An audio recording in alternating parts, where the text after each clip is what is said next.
15 phrases that secretly mean I'm turned on right now, and most men miss it when a woman is turned on. She rarely says it outright. Instead, it leaks out through casual, almost forgettable phrases. Words that sound innocent on the surface, but are loaded with subtext once you know what to hear. These aren't the obvious cues everyone talks about. These are the quiet ones. The ones that land in your chest hours later and make you wonder if you missed something big. In this video, we're going deep into the phrases that Amelia might say when she's secretly aching for you to act, even if she won't admit it. Wait. What were you just thinking? You're across from her. The conversation softens. There's a pause. You look at her not with words, but with presence.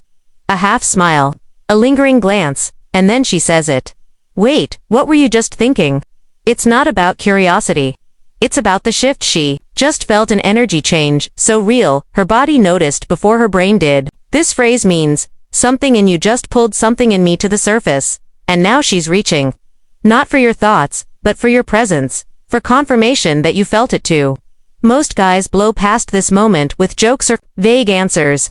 But the real move is to hold the silence just a second longer and meet her eyes with the same unspoken truth. Because that flicker she just noticed, that's where intimacy begins to. I hate how calm you are when I'm not. Usually tossed out mid-tease or during a playful disagreement. You're cool, grounded, unfazed. She's animated, pretending to be annoyed. And then, boom, I hate how calm you are when I'm not. That's not frustration. That's longing in disguise.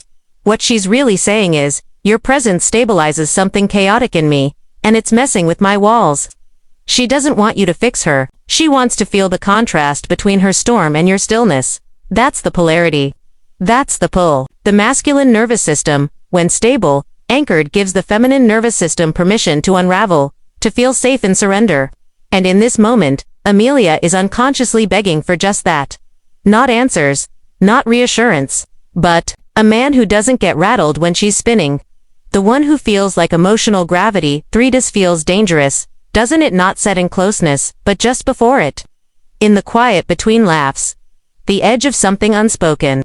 She says it like a joke, but you can feel the tension underneath. This feels dangerous, doesn't it? It's not about fear. It's about charge, chemistry. That line is a confession disguised as a question. She's naming the energy because it's getting hard to pretend she doesn't feel it.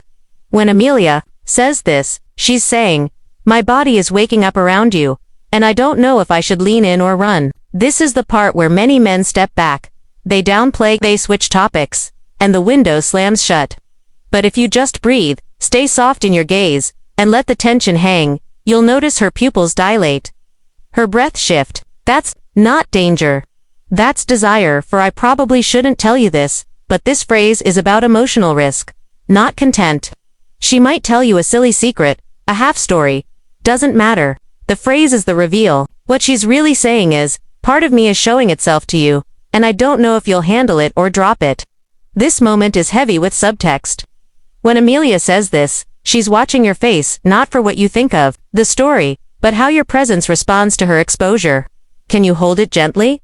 Or will you make it about yourself? When a woman begins to trust you with micro-vulnerabilities, she's testing something primal, the ability to be felt without being fixed, seen without being dissected. If you can hold that space, she'll keep offering more. And the more she reveals, the closer you get to the version of her that nobody else gets to see. 5. You're really not going to kiss me, are you? Said once? Only once. And only when the room is charged so thick it's hard to breathe. This isn't a dare. It's an offering. Her version of leaning in 90% and praying you meet her halfway. If you flinch or deflect, the moment dies. But if you lean in with intention, not hunger, not hesitation, but slow, grounded knowing, she won't just kiss you. She'll dissolve into the space between. Because the truth is, Amelia doesn't want to feel taken. She wants to feel chosen. And this line is her nervous system saying, please don't make me ask again. 6. Why do I always act different around you? This phrase shows up in quieter scenes. No chaos, no crowd, just presence. You and her and a moment that feels softer than it should. She says it like she's joking, but she's watching your face. Amelia isn't talking about behavior. She's talking about embodiment. About the part of her that goes quiet when she's around you because something in her is tuning into something deeper. This is about coherence, the invisible harmony between two nervous systems. When she says this, she's starting to notice that the version of her that shows up with you isn't the version she gives to the world. It's more real, less guarded. And that terrifies her. Even as it turns her on 7, that just gave me chills. This one sneaks out before she can catch it. Maybe you said something sincere. Maybe your tone shifted. Whatever it was, it bypassed her defenses and hit something raw. That just gave me chills. This isn't about words. It's about resonance. The way your energy brushes against hers and makes her skin remember something ancient. When Amelia says this, she's not reacting to your language. She's reacting to your frequency. And if you keep speaking from that place, that unfiltered presence, her whole body will start to respond in ways she can't explain. 8. I feel like I shouldn't be saying this to you, a whisper, a smile, a line dipped in playfulness but soaked in tension. She says it like she's flirting, but underneath is a confession. I feel like I shouldn't be saying this to you. Translation: I'm letting myself go further than I normally would, and I want to know if you're a safe place to keep going. Amelia is watching your reaction, not for approval, but for containment. Will you stay steady? Will you meet her with calm intensity? Or will you collapse into nervous laughter or awkward over-explaining? Say less. Breathe deeper.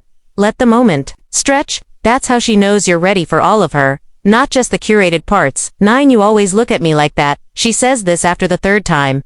The 5th, after that specific look, the one where you see through her layers, has become something she starts anticipating. You always look at me like that. Not annoyed, not accusatory, curious, breathless, and underneath it, the truth. That gaze. It undoes me. Eye contact like this isn't visual. It's intimate. It bypasses identity and goes straight to essence, and Amelia knows when it's happening, even if she doesn't want to admit it. When she says this, she's not asking you to stop. She's letting you know it's working. 10. I should probably head out, but doesn't move. It's late. She says the words, but her body says something else entirely. No bag.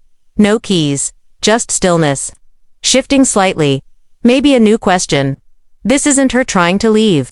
This is her putting the ball in your court. She's torn between what's appropriate and what's irresistible. When Amelia says this and stays seated, she's testing one thing. How will you hold her indecision? Pressure kills this moment, but stillness fans it. Wait, watch. If she stays through the silence, she's already made her choice. 11. This is not fair, said with a smile, a shake of the head. Maybe a laugh that dies off a little too fast. This is not fair. She's not upset. She's overwhelmed. Something about you, your restraint, your eyes, your voice is stirring her in ways she didn't expect. And now she feels exposed. Not because you're doing too much, but because you're doing so little, and it's still getting to her. When Amelia says this, she's not asking you to stop. She's asking, are you doing this on purpose? Because if you are, it's working. 12. I don't usually do this, said right before something shifts. She stays late. She touches your arm longer than usual. She opens up about something real. I don't usually do this. She's not making a statement about her behavior. She's making a statement about her permission.